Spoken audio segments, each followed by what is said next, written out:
Hello, Sharif here, and welcome to episode 2 of our live stream on the path, the practice, and the power.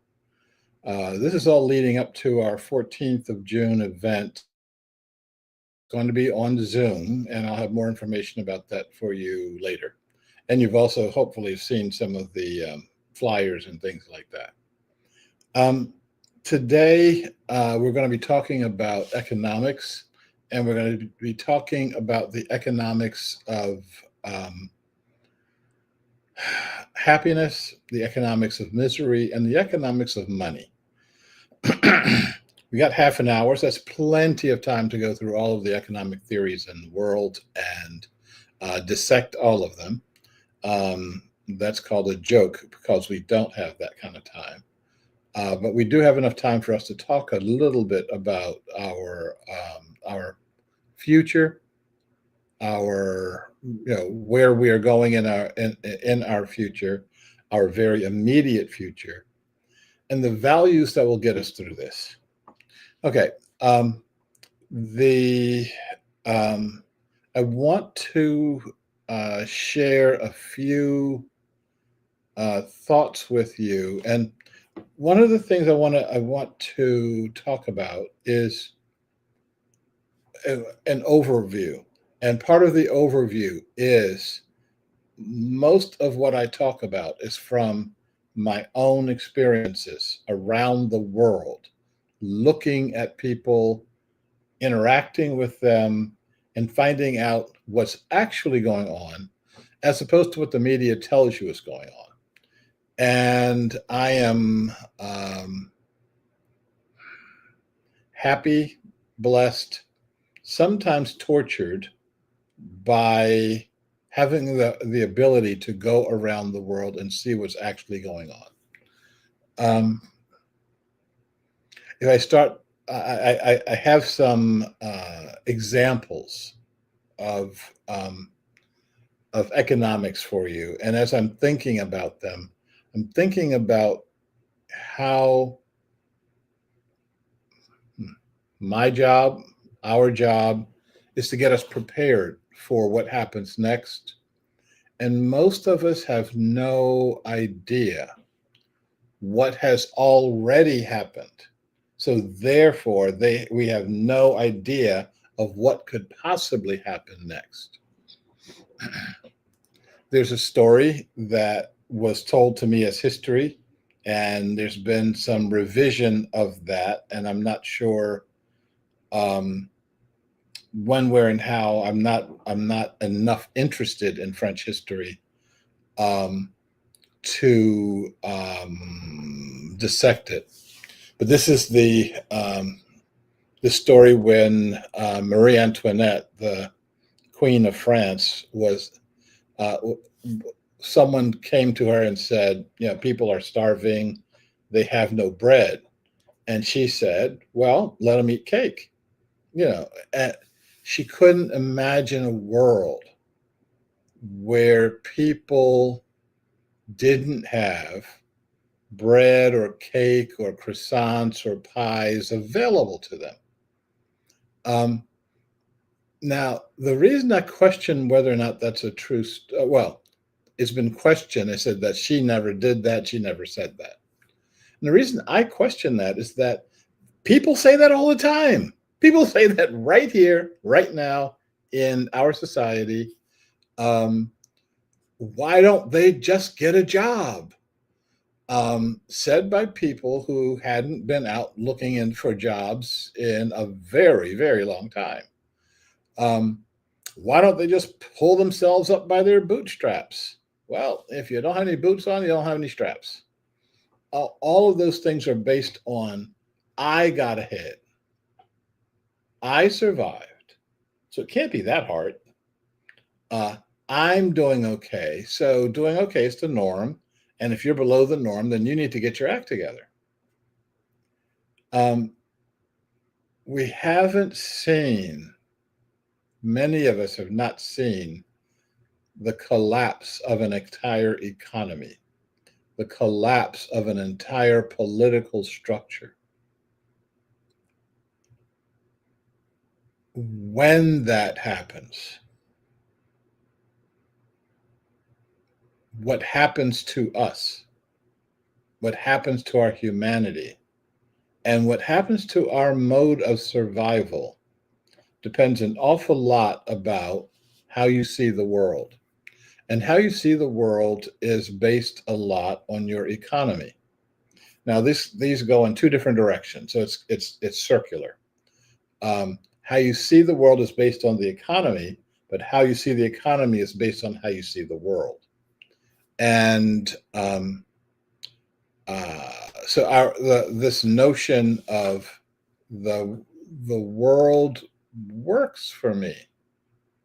It works for us. And therefore, I don't understand why those people over there are complaining because the world works. No, it works for you. If you come over here and look at it from another perspective, you'll see different things. So our challenge is, how do we actually see the world, and how do we make our connections in the world? How do we understand the purpose of an economy? And most importantly, how do we understand what it evolves into and what it evolves from? So I'm going to give you a couple of definitions, and then I'm going to give you a lot of examples. And then we're going to talk a little bit about what happens next. And I want to warn you that the only way we're going to get through this next time coming up, what I call in my book, The Chronicles of the Upheavals, I call the upheavals. And in the book, I talk about that going on for the next 20 to 40 years, that the world will go through a transformation as profound as the transformation of the caterpillar into a butterfly, that this birth is not going to be easy, but it will be a birth. And at the end of it, we will be in a fundamentally different position. We'll be in the position to take our place in a world that has become conscious, that experiences a mutual consciousness, and that together all of the beings of the world, the earth herself, will go into a new phase that will seem like all of us, are living in a miracle. And we will be.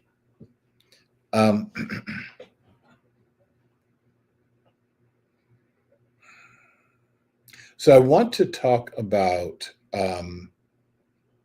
the purpose of our current society, our current economic system. This is really simple. The overarching purpose of the existing economic system is to make rich people richer.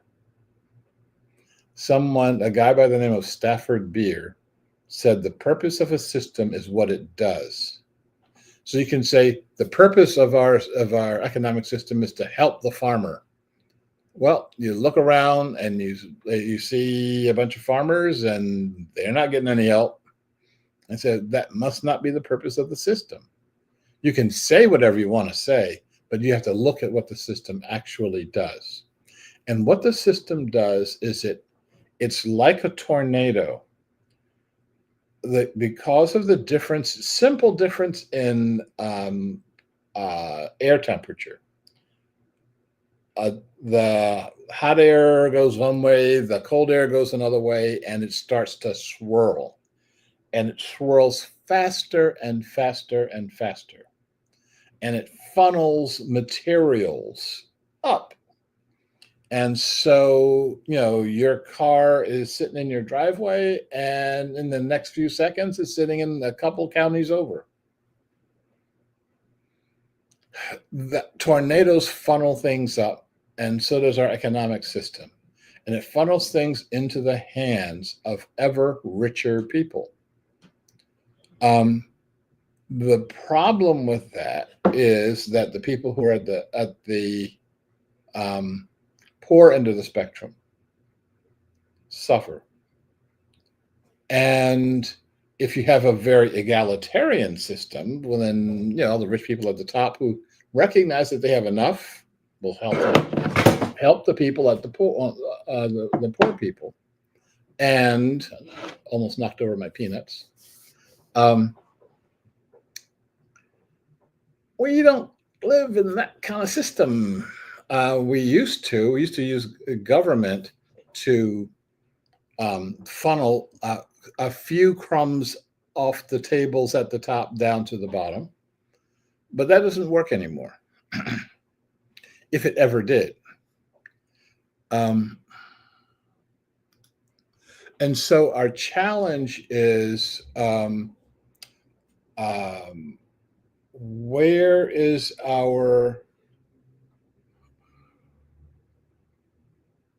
where's the system that evens things out?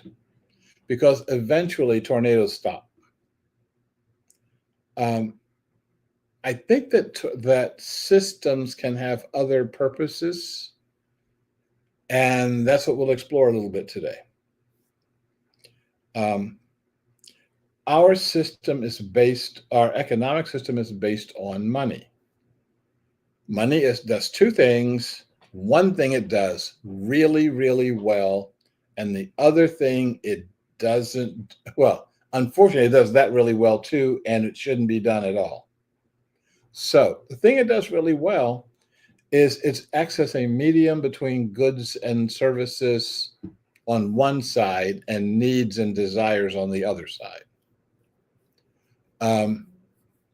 If I had dropped my cup and I had broken it, I'd need a new cup. And I could go out in the world, and there are lots and lots and lots of cups. There are millions, billions of cups that I can choose from. And I can get another cup. I can get a cup I can afford. I'm sure that I could get a cup for a couple of dollars. And I'm sure that somebody be willing to sell me a cup for $10 million. Okay. Now, I haven't to have $10 million sitting right on the chair right there. And I'm not doing anything else with it. So I'm going to buy a cup with it. Someone's willing to do that. I'm willing to spend it. There's an exchange. There's a guy or a girl who is $10 million happier, and I've got a cup. So the problem with that is if all the resources are floating up here, what happens to what's going on down here on the ground? And what's happening to other beings?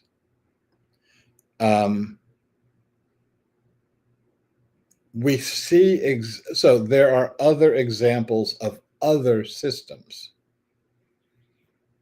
Take your average picnic. If you've ever been to a picnic, people come together, and somebody brings the fried chicken, somebody brings the coleslaw, somebody brings all of that stuff, and you put it on the table, and you take off the table what you want.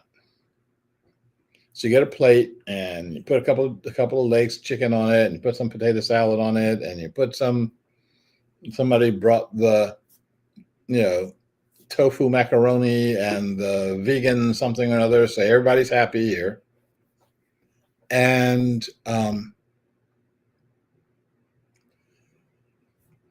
it works. Everybody walks away full. Everybody's happy. We have spent our time communicating with each other. We're all doing well. And you can build an entire economy that way. I mean, you can do it. The folks over in Bhutan are doing that. Where the purpose of the society is not to make a small handful of people richer, it's to make the entire society happy. Now, this gets to the purpose of the $10 million cup. Does the $10 million cup make me 10 million times happier than the person who bought the dollar cup? If money had nothing to do with our happiness, if money is just a measure of exchange, then the price of that cup is going to be determined a lot by how many cups do I have, how many cups do I need. But if my value as a human being is dependent on how much money I can spend for a cup, things look different. And that sounds like a fictional example, but it happens all the time, every day, all day. And that nonsense is what we call an economy. I happen to have a device right here, and it's like everybody else's device. It's got stuff in it, and when I need the stuff out of it, I can shake it out, and I get the stuff in it.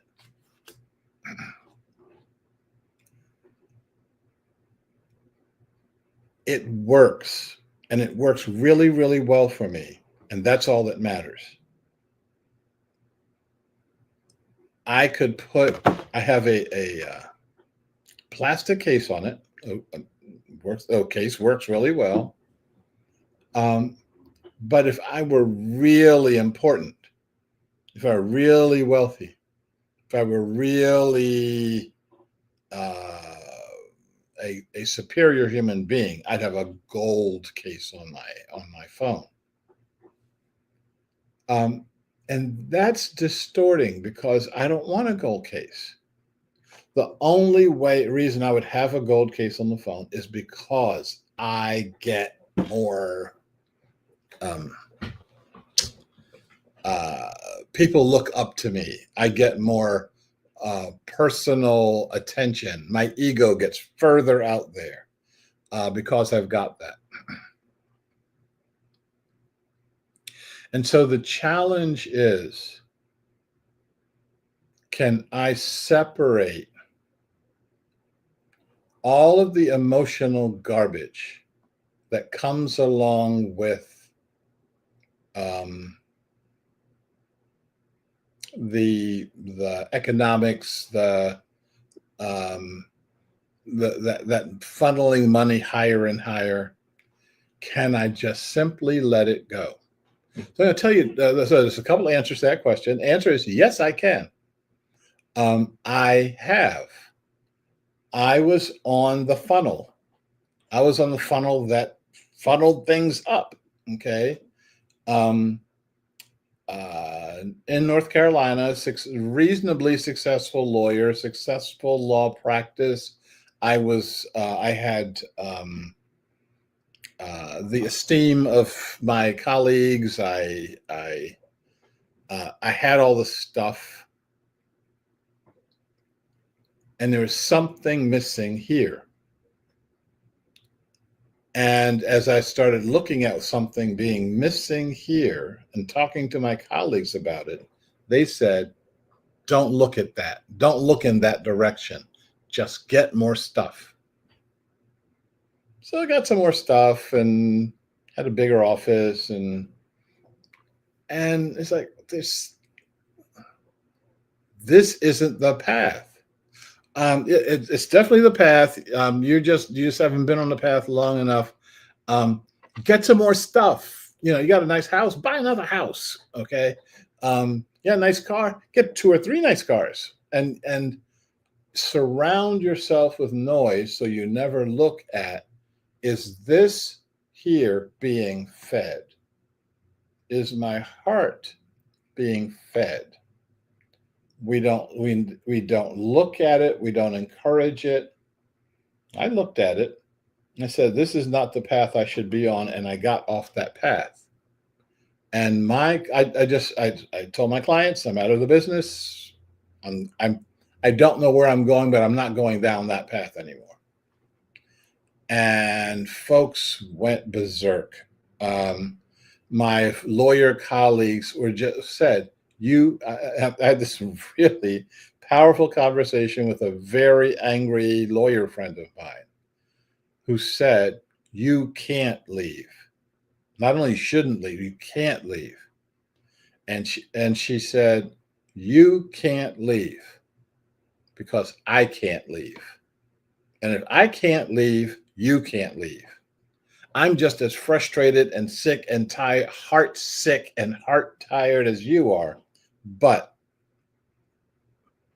I got too much stuff now. I've boxed myself into a corner with stuff. And that was the time when I realized, yes, this is definitely the path to get off of, and I should get off as fast as I can.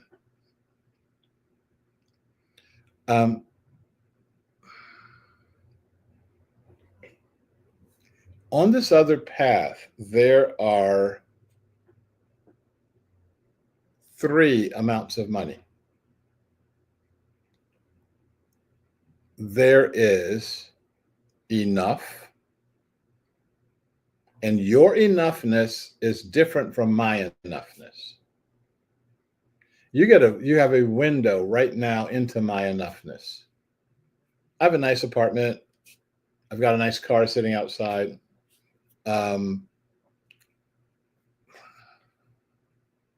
The lights are on. Food in the refrigerator. I have enough. So there are two other amounts of money. The other amount is not having enough. That's below enough. That's when I'd be living in a cardboard box instead of living in a nice apartment. I wouldn't have any food in the refrigerator. I'd be holding up a cardboard sign. That's called not enough. And then there's another amount of money, and that is too much. Yes, you can have too much. And there's something distorting about both of these amounts of money.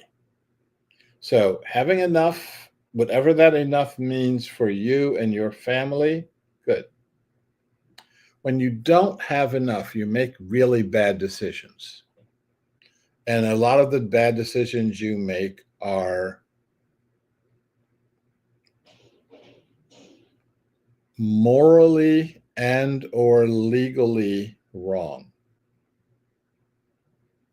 But you'll do whatever you need to do to survive. And one of the problems I have with this is I'm flooded with examples, personal, global, etc. I'm going to try giving you a couple of examples.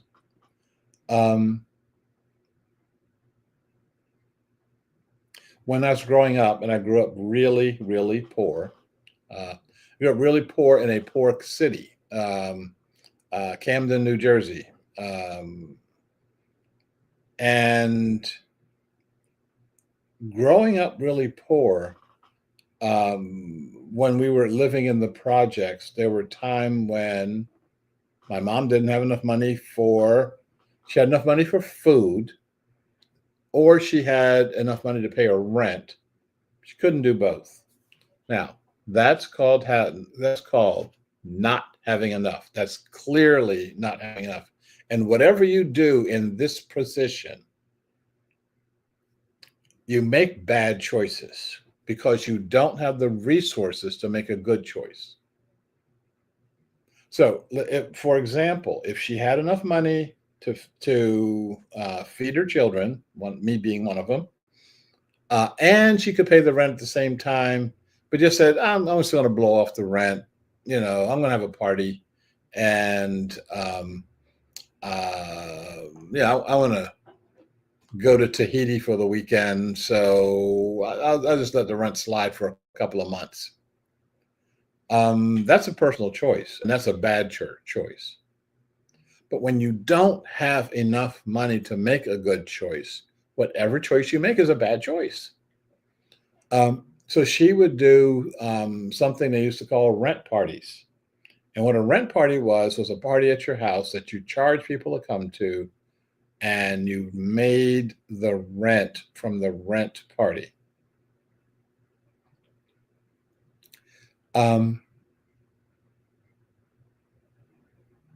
That was illegal.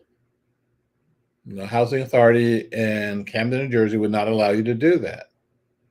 So she was taking a chance. And the chance was that the people who came to the rent party would not tell the housing authority that she was having the rent party. And she could put posters up around in our community, our project. But because the housing authority people never went in there, I mean, they were in offices somewhere, it was a good risk. And so she would make chitlin dinners. And for those of you who know what chitlins are, pig's intestines, and you know how to make them, and you know what it smells like when you are preparing them, you know this is something that people don't like cooking. So having somebody else cook your chitlins for you. So she would invest in a couple of tubs of frozen pig's guts,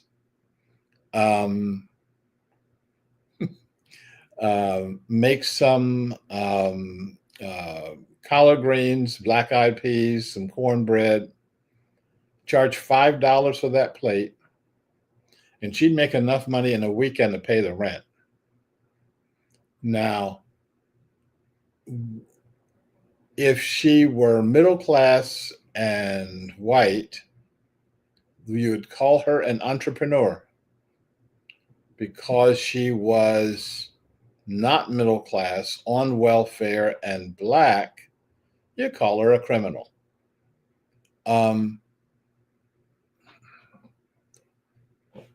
But I said there were three amounts of money. So there's enough. And then there is not having enough. And then there's having too much. And yes, it's possible to have too much money. It's when you make stupid decisions, you make foolish decisions, you even make criminal decisions based on, I got to do something with this money. Taking your money and building rocket ships and going to Mars is a really stupid idea. Now, I don't spend that much time thinking about Mr. Musk's stupid idea because it's his money. He wants to blow it on rocket ships going to Mars. Bye. I hope he's on the first one.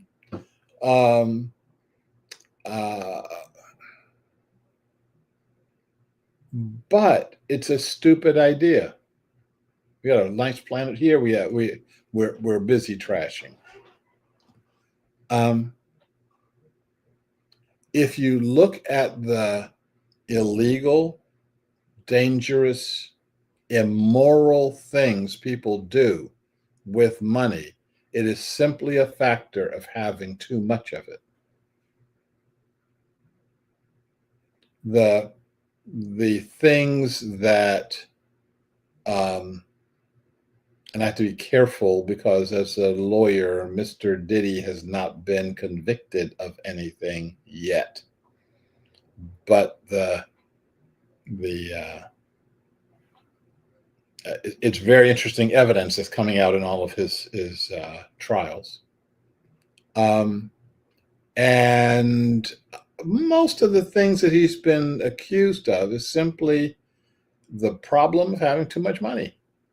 Um, he'd live a happier life if he didn't have as much stuff that he felt that he had to spend money on. Um, uh, Beyonce buying a birthday present for her husband, buying him a watch that cost $5 million. And how much time can a $5 million watch um, keep? Does it keep better time than mine? Okay, I had notes today, and I wanted to go through those notes, but I just started talking, and half an hour went by. So, um, what I'm going to do, I don't see any comments going into my comment feed. I'm going to try to get um, um,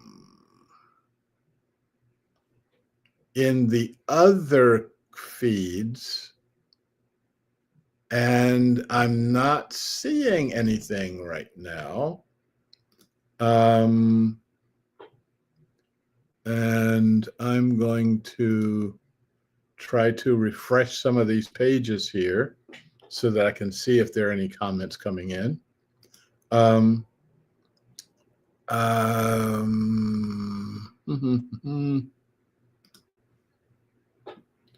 and I'm not seeing anything.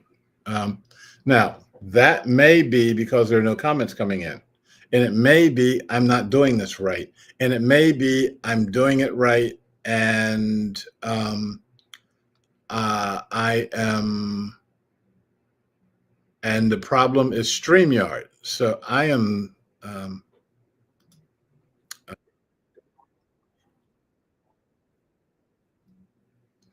well, I'm now in, I'm looking on the Facebook live stream right now. I'm on a 5-second delay. And believe me, you don't want to see yourself on a 5-second delay. On the screen over there, I just held my hand up. So I need to get rid of him. So there really aren't any comments going in on Facebook, and says click to join live, and I need to I'm clicking to join live,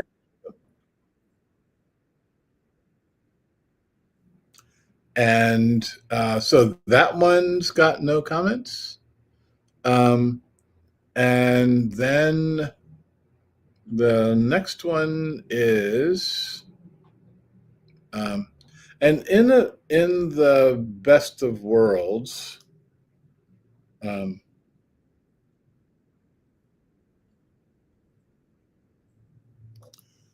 um, I am I have somebody else doing this. There's somebody sitting over there, and they're doing all the switching, and they're doing all the changing, etc. And um, we're not. I'm not living in that world right now. Um, the I'm I just got a comment in from, of all people, Dinah Chapman, and I am going to. One of the things that really helps when you're looking at that small print is, um, and I'm going to put her comment up on the screen. I'm going to try to anyway. Doo-doo-doo-doo. So Dinah said, hearing your mother's rent party menu sounds like a revolutionary act. I disagree. I every time she was cooking chitlins, I would leave home. Feeding the community is a great way to share resources, and that's true. So maybe I'm missing the point. Okay, here's the point. She should not have to risk going to prison, having her children taken away from her. She should not have to be forced to selling, violating the law in order to feed her children. No one should have to face that. Now, we know in our society right now, the welfare system gives women enough money to pay their rent or feed their family. That's called an immoral system. It generates immorality.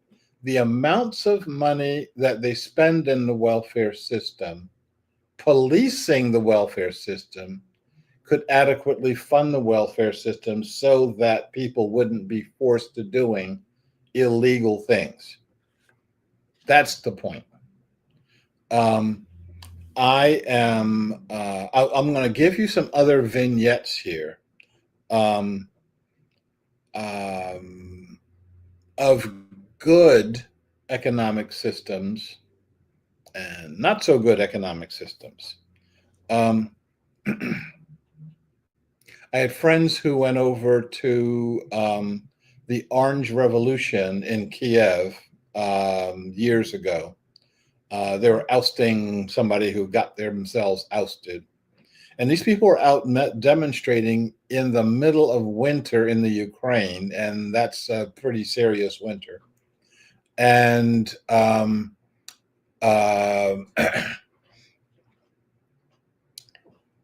how do 500,000 people in the center of of Kiev feed themselves? No organization, no global kitchen or anything like that. All they had was each other. And what they had was the connection to holonic consciousness. What do I mean by that? Come on Saturday to the our Zoom event, and I'll tell you more about that. But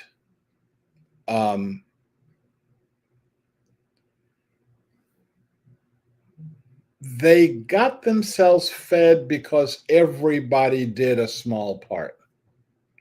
They did what they felt like doing, okay? And the feeling was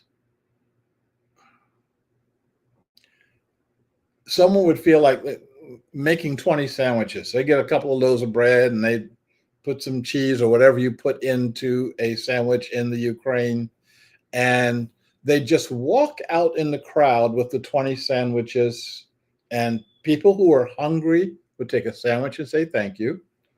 People who weren't hungry would pass the tray on and still say thank you. And they felt good from eating. This person felt good from making the sandwiches.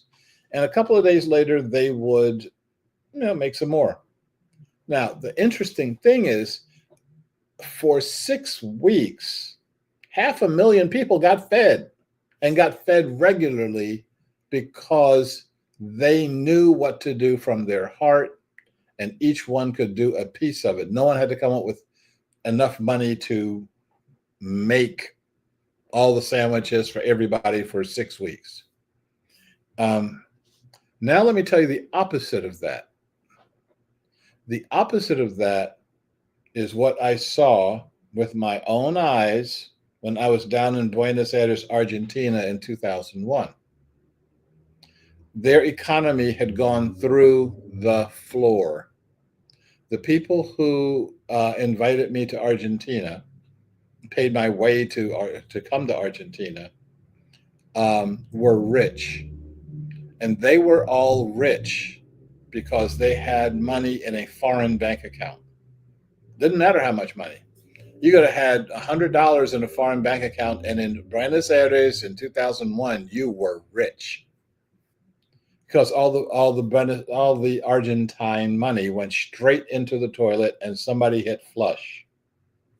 I watched with my own two eyes as thousands and thousands of people in Buenos Aires were pulling through each other's garbage cans looking for food to eat. Now, that is not a pretty picture. I could not take pictures of it. I had a camera in my hand. I just couldn't hold it up and take a picture of somebody else's misery. And I'm not talking about street people. I'm not talking about, oh, these are people pushing the shopping carts around or living in tents, etc. These are middle class people who, when the lights went out, when the money disappeared, were completely unprepared. They had no way of figuring out how to feed themselves. And the results were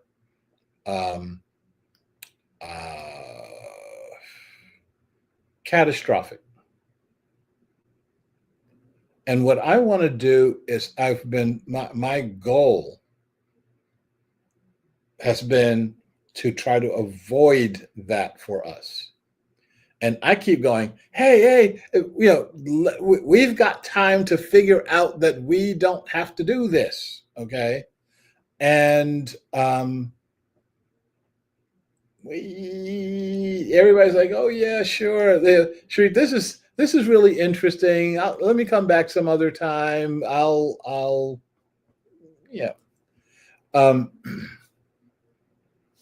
It reminds me of a movie that I saw some time ago, and this is what was it? The movie was Deep Impact. Comet is coming and it's going to crash into the Earth. Morgan Freeman made a very credible president. And so, 18 months before the comet strikes, it's coming, and you do nothing. Except for the looters, and people run out and they start looting stores and things like that. But most people just do nothing. And the attempt at blowing the comet up fails, and they're going to fire some rockets at it. They still do nothing. They wait till the day of. They wait till the day of the event, and everybody gets on the road at exactly the same time, jams all the roads, and the rest of it is a very unpleasant history. And when they blew up the biggest part of the comet, but the small part was still devastating for people. And this is one of the scenes of this is a scene of what happens when you don't pay attention. Now, for the people on this road, they're running for their lives as the water is flooding in. And I could be sitting in a helicopter saying, what were you doing when I was talking to you 18 months ago? We don't have the benefit of a comet. We have nothing that tangible. We know we're going through transformations right now. We know we're doing we're going through a metamorphosis right now. What we are going into this chrysalis we're in right now, it's going to look like something completely different. We will be completely different We could have prepared more for it, and we didn't. We didn't prepare a bit. And our results won't be even as understandable as a comet. We got other stuff that we'll be looking at, and for those, we will have a key opportunity. However, we get through the next 20 years, it will be together, because the other alternative is we pull apart from each other and everybody dies. I have said this, I've seen it. This was one of the revelations that I got when I was up in the Himalayas in a cave, getting a revelation. That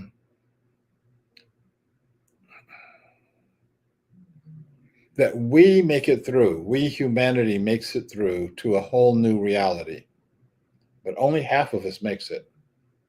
The other half does not make it, and doesn't make it in some very profound ways.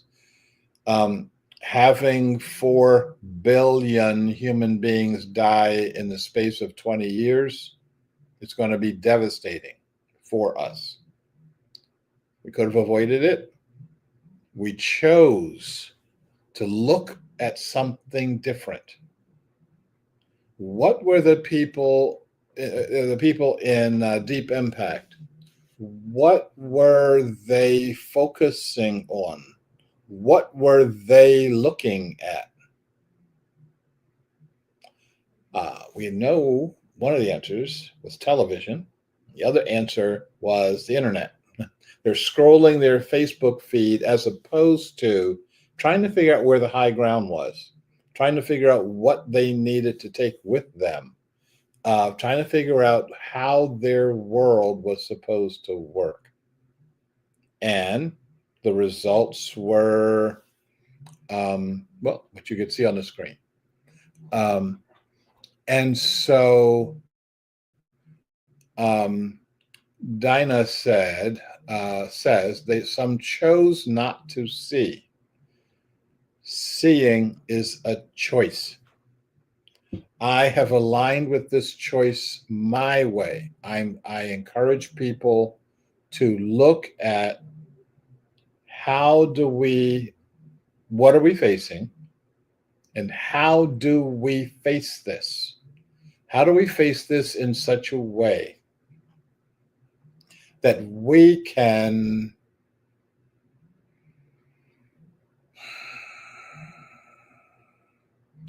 not survive, but thrive through this time? For many of us in the world, we won't even know this stuff has happened. I'm doing a writing, and I'm hoping that this writing is going to be ready by Saturday. I'm doing a lot of things at the same time here. It's my working title is Visualizing the Ecstatic Society, the society that's based on ecstasy. And by the way, you see me shifting around on the screen here. I've got my blinds drawn, but I'm still getting bits of sunlight through the blinds, and I'm trying to move so that it's not in my face.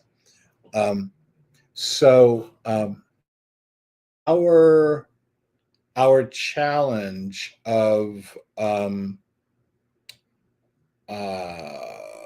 ecstatic society, and a society that's operating straight out of our hearts, a society where every single day you wake up and you say, what good can I do in the world today? And what good is going to be done to me in the world today? This is the opposite of people eating out of garbage cans. Let me tell you about a friend of mine, friend of ours, who was in that crisis in Argentina.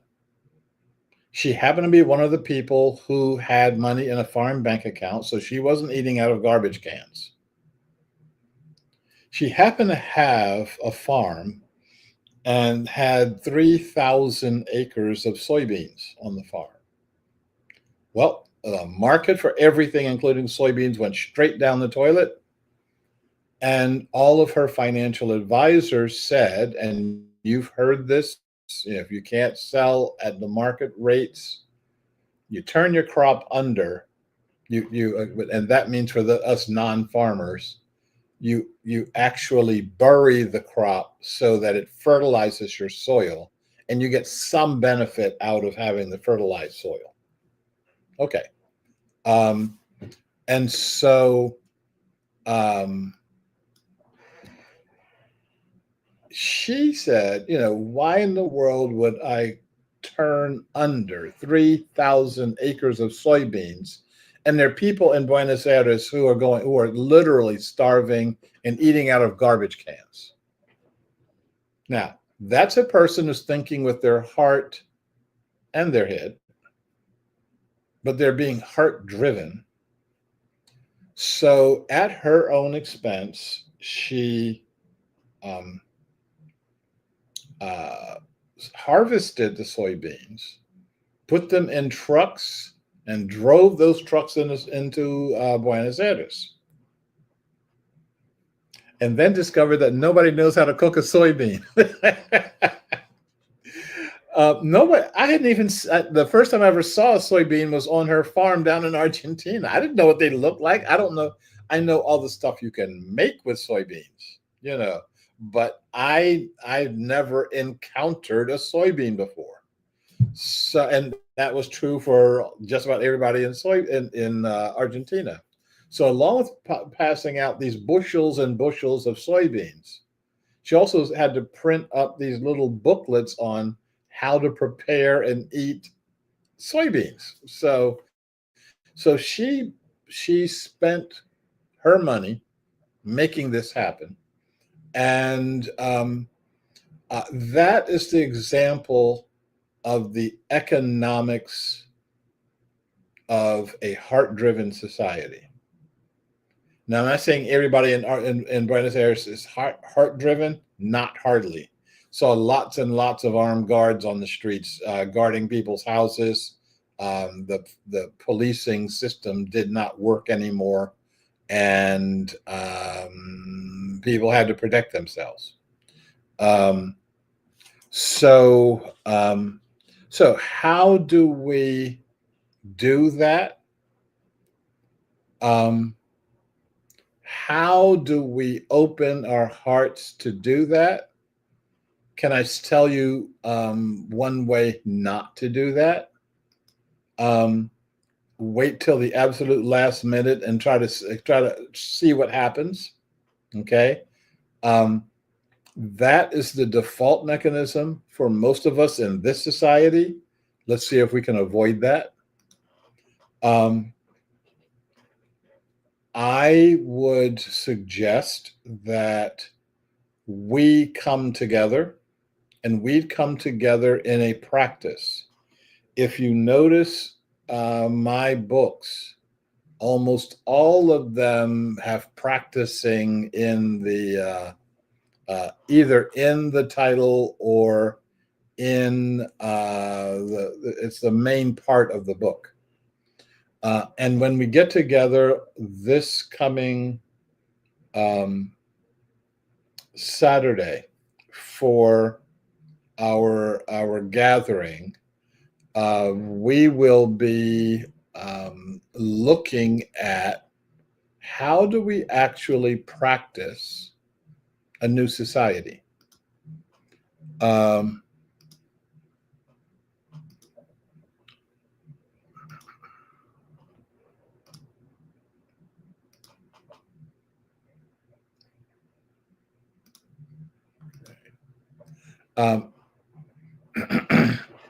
This is what we're going to be going through in on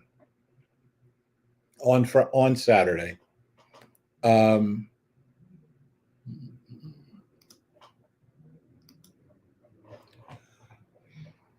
We'll spend time talking about the practice of awakening, the practice of consciousness and a mindful society, and practicing wisdom. Now, right away, you see this is way different. If there's a comet coming, we need stored food. We need generators. We need to store medical supplies. I need to buy a gun. Now, that's the thinking that will destroy the society. That's the thinking that we need to not be doing. And that's the part where we need to wake up. We need to wake up, and the danger of doing a live feed is that I'm live and I keep thinking all this really cool other stuff. Let me tell you this one cool thing, and then I'll go through the other 4 steps, and we're going to call it a night. Um, um,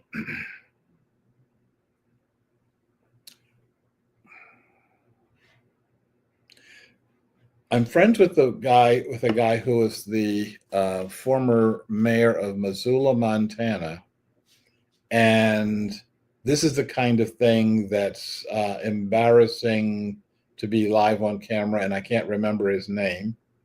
He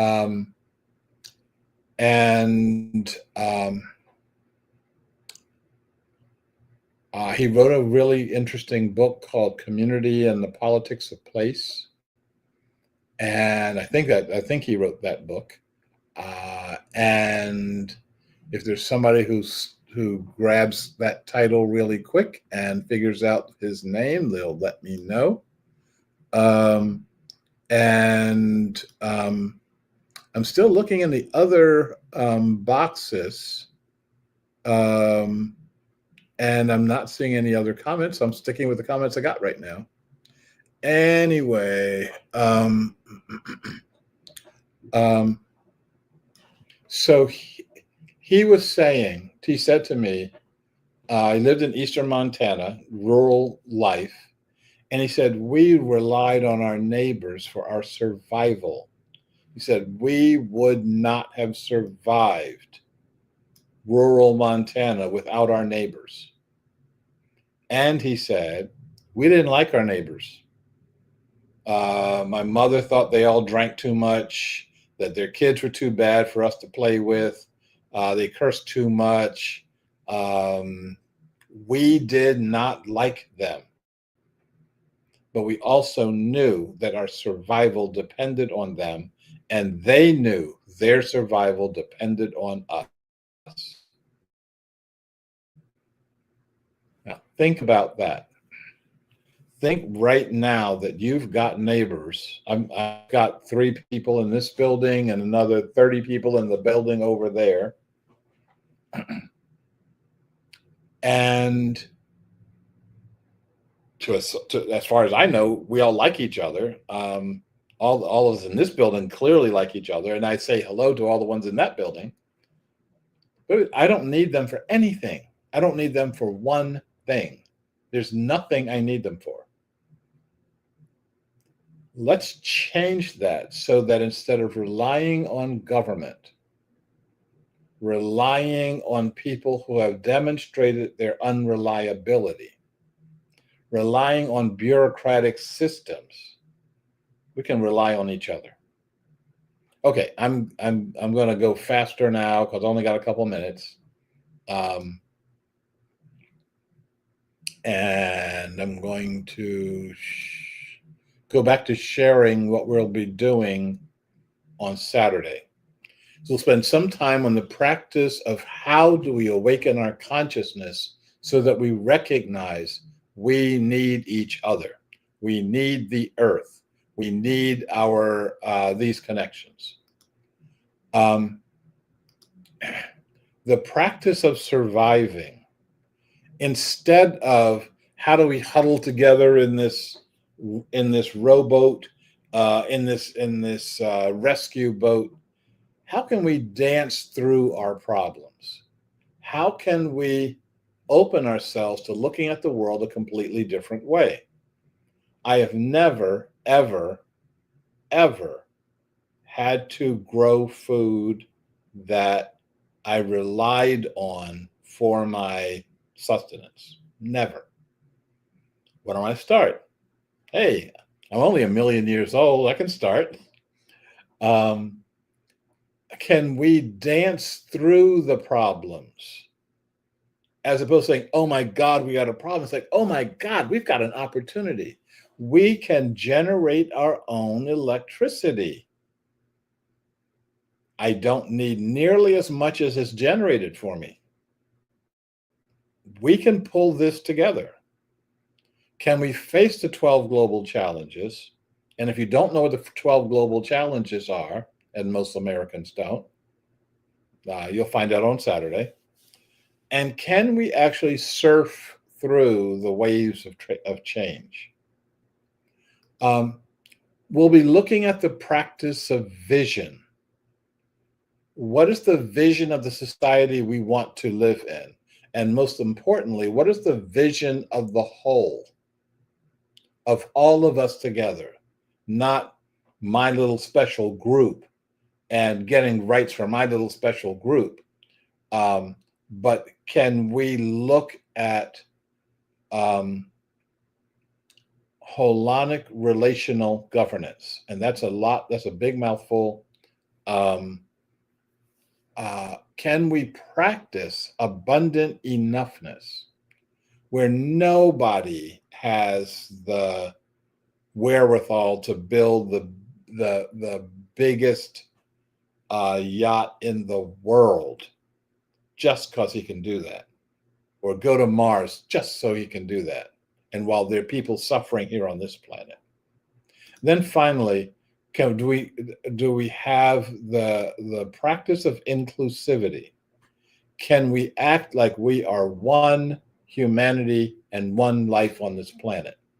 Can we act like we are one species? Something we've never, ever done before. You're talking about being radical. This is about as radical as you can get. Can we do deep identity and deep connection? Can we practice oneness?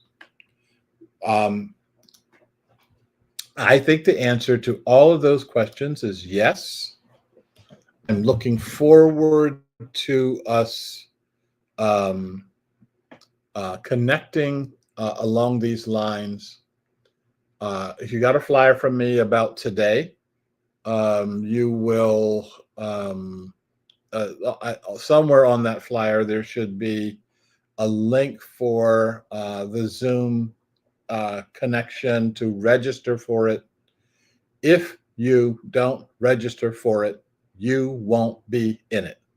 If you try to if you do like the people in the movie and wait till the last minute, you won't be able to register. I'm not taking registrations day of. It confuses my work schedule if I have to stop getting ready for the meeting in order to take somebody else's registration. This is going to be interactive. I'm going to be going blah, blah, blah from time to time, but I'm also going to be throwing you into, placing you gently into breakout rooms, the discussion rooms, where you're going to be discussing with others, how do we do what we're about to do? How do we develop the practice of doing what it is that we're about to do?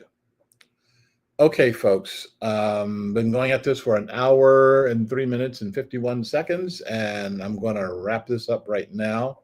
Thank you for coming. Thank you for your comments. Thank you for yesterday was really chaotic for me. This had the technology is much improved today. Hopefully, there's going to be another boost tomorrow, and we will see. I will see you then. Look forward to our connection. May all beings be well. May all beings be secure. May all beings be happy. Thank you. Good night.